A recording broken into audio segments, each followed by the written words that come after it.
Hello, hello, hello, and welcome back to Hunter Tuned. Today, we're just going to chat a little bit, and I wanted to discuss some confusion that tends to go around quite a bit through my emails and messages and stuff like that. And that is a kind of common misconception that people have, and it is Basemaps versus like tuning. So I sell Basemaps, and I do some street tuning, and I also do some bits of remote tuning as well. I kind of just started getting into this a couple months ago, or not a couple months ago, probably about a year ago. I started getting into doing the remote tuning stuff. I've sold Basemaps for the last probably 10 years, but I've always had this issue from day one, honestly, and it kind of steers me away from doing Basemaps at all. I've been half tempted to remove the Basemap option from my website because, well, as you know, a Basemap is mainly meant to start the car. So obviously, if you have a brand new setup, brand new fuel injectors, brand new map sensor, brand new engine, brand new turbo kit, etc., and you need your car to start to like check for leaks and to check for any mechanical issues, that's usually where a Basemap kind of comes in handy. Even me personally, when I have a new setup, I make a new Basemap. Usually, I make a new Basemap, and then I fire the car up, make sure everything mechanically is good. I clear my check engine lights, and I clear, any mechanical issues that may be going on with the car. Then after the Basemap, I start to tune on the car immediately after, usually. It's not usually safe to run it on just like a base file or whatever.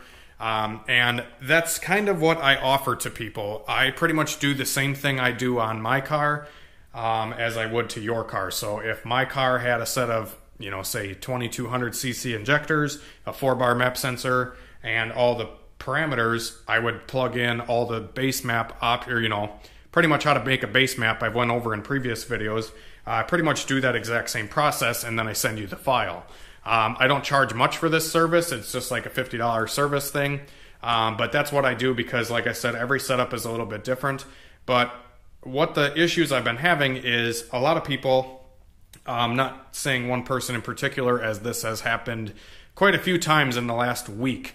I've had a few people that have got a Basemap from me, and then they complain that the car doesn't drive well, or it doesn't run proper air fuel ratios when they're driving and stuff like that. And that's just kind of what is to be expected with a Basemap. Now, don't get me wrong, some Basemaps run mint, and when I say that, I mean Sloppy Mechanics has a lot of base files on his website, and that's the Sloppy Mechanics wiki page, and a lot of the maps on there tend to run the same type of setup perfectly. Say if you have a set of 80-pound injectors with a 3-bar map sensor on a 5.3-liter truck engine with a truck intake and truck manifolds and all that stuff, a lot of the times those maps are really close.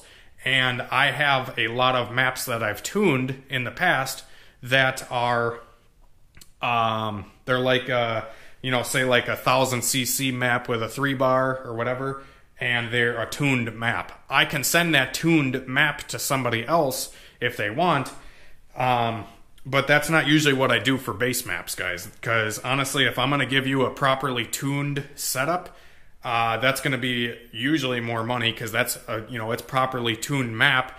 And if the setup is identical, a lot of the times they do run pretty similar. There's always going to be subtle differences and stuff with anything in the engine that can be accustomed to changing with the tune.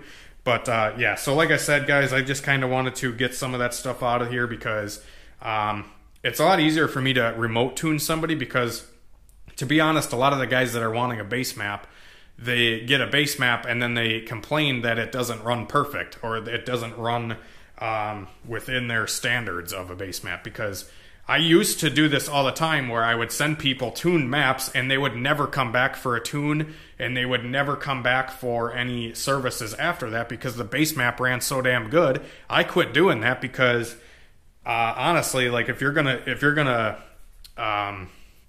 expect like a perfect running Basemap for $50, everybody would be doing that, clearly. So I know a lot of tuners and stuff don't even give out base maps anymore. Like Christian Morrison built, he said he was going to quit doing base maps. That's like 10 years ago type of shit, which I'm totally agreeing with, because like I said, if I'm going to give somebody a map that is tuned for a setup, and it's like tuned for that setup, it's going to run pretty damn good. Yeah, hopefully this stuff makes sense, guys. I'm trying to like make some clarity so you guys kind of understand where I'm coming from with this. But yeah, so yeah, if you want like a properly tuned map, you can either hit me up with remote tuning or you know, whatever. But even with the pre-flash GM computers, I don't use the sloppy base tunes when I send out. I always make my own stuff from scratch, so I know if they want help in the future, I know what I made changes to, and I know what to adjust later after that. And that's kind of the thing, is I always start with a base file that I would do on a brand new setup on my own car. That's what I would do, and that's what I would start with. And usually they turn up, or you know, you turn the key forward, they fire up and they run. But there's always going to be tuning changes that need to be done to that map after the fact. And if I gave somebody a map that ran completely perfect, they would never go get it tuned. They would never come back for business, and they would never, you know, they would kind of expect that from there on. After that, they would expect that a base map should run my car really good. I don't know. Like I said, some setups are a lot different too, where like a base map can run the vehicle pretty smoothly. But like I said, I'm going off of what people tell me in the comments and what people tell me in an email saying like, hey, I have 1,000 cc's with a 3-bar on a D15B or a B16 or whatever the case may be. I take those calibrations and I plug in just like I would on the videos that I show you guys of how to build a base map. I pretty much take those parameters, plug them in, burn them to a chip, send the chip out kind of thing. And that's the way it goes. So yeah, I don't know. Hopefully that fucking shit makes sense, guys. Yeah, so anyways, with remote tuning and, you know, obviously in-person tuning is the best option. Even remote tuning is really tough for me because I'm not there with the car and I'm not there to help diagnose mechanical issues. I make this stuff look easy to a lot of people, and you know, tracing down wiring issues and tracing down map sensor issues or TPS issues or injector issues or distributor issues or ECU issues. I can trace that stuff down pretty quick when I'm in person, but it's really hard for me to diagnose a wiring issue or diagnose a mechanical issue with the car, like the timing is off or anything like that when I'm remote tuning. And I've actually had people that were kind of, you know, I wouldn't say they were like ungrateful, but they kind of, you know, the first thing they do is they always blame the tuner in those types of situations. And I've had people actually purchase remote tuning from me in the past where I couldn't really get their car dialed in because there was something clearly mechanically wrong, and I couldn't get the car to run right because of those mechanical issues.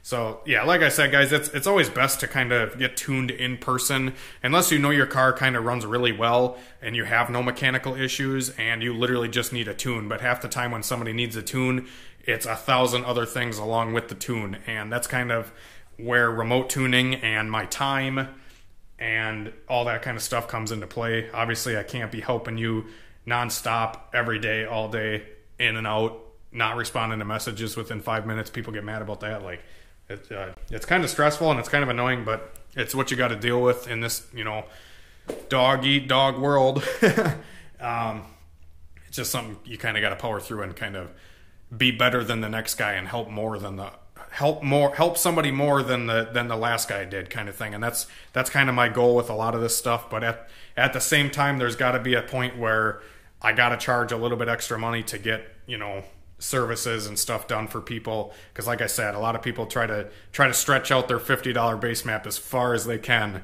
and then before you know it, I'm a week into this thing still trying to diagnose and help somebody out. There's still kind of got to be a fine line there between, like I said, me making videos and filling orders on my website, and all that kind of stuff kind of comes into play too, with trying to balance all that out. Because if I'm helping somebody out all day when I got another car I can be working on or whatever, I kind of got to weigh my options and pick the best choice for me. But anyways, yeah, so yeah, obviously you guys know that I'm still waiting on my piston rings. We were actually going to go ice fishing the other day, and we did go ice fishing last night for a little while, but it was so dark out I couldn't see anything.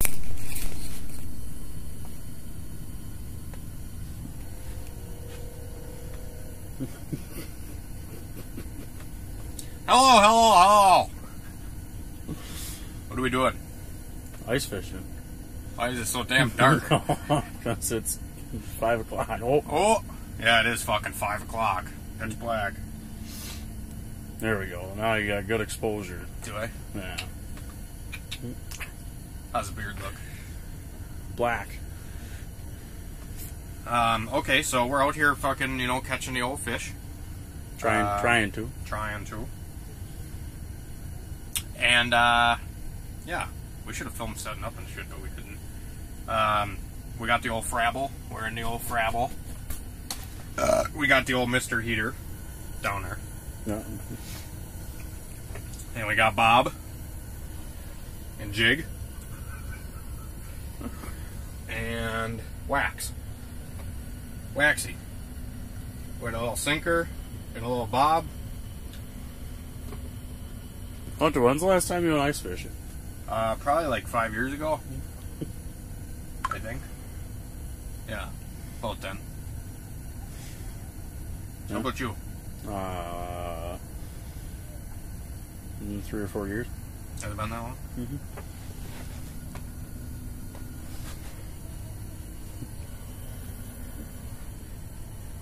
Commence time lapse for the bobber.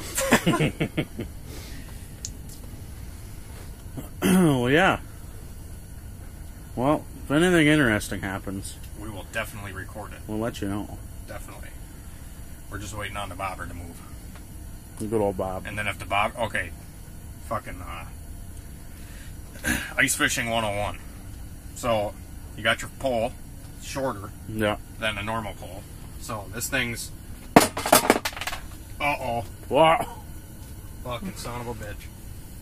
Demonetized. God damn it. Alright, well, first you drop your e-cig in the hole. Take a toot.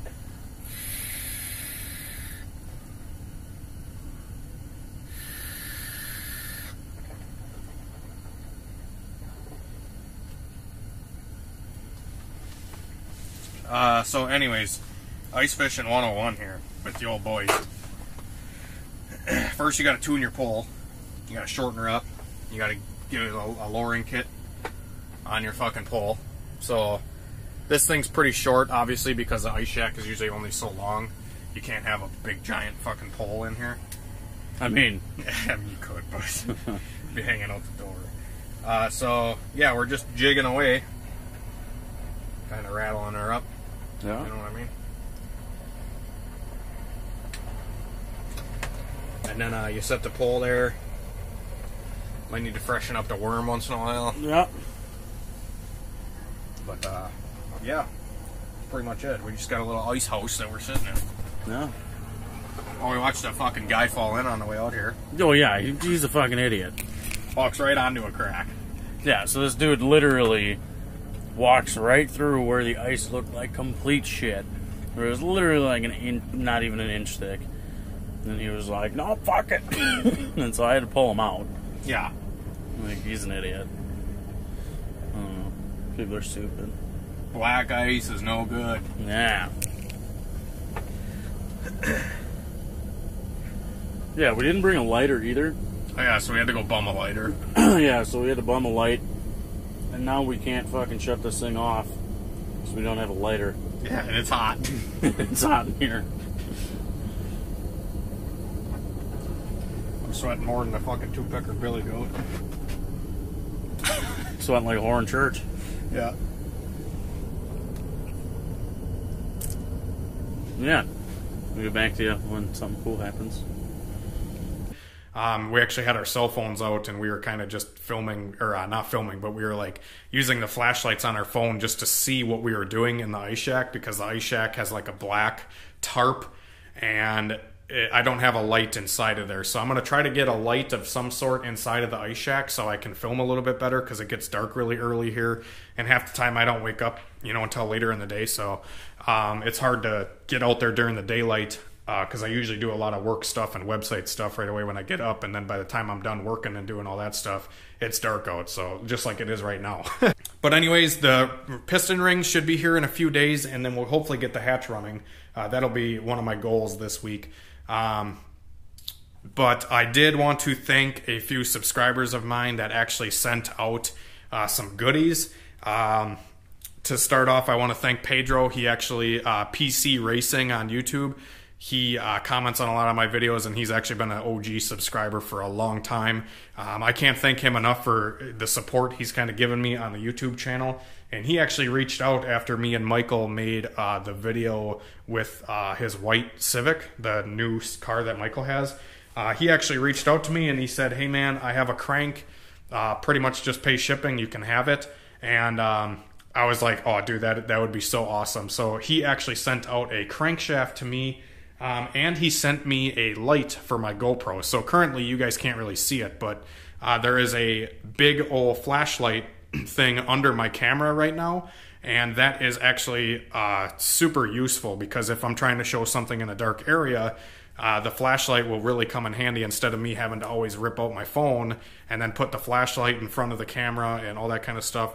This GoPro flashlight actually is super bright. I can't have it on and actually be looking at it because it's that bright. It actually feels like I'm getting weld burn in my eyes. So this flashlight is definitely going to come in handy, dude. Thank you so much. That was totally unexpected. I did not expect you to send anything other than the crankshaft. So when I got the flashlight with the box that you sent in, I was super happy. Once again, thank you so much, man.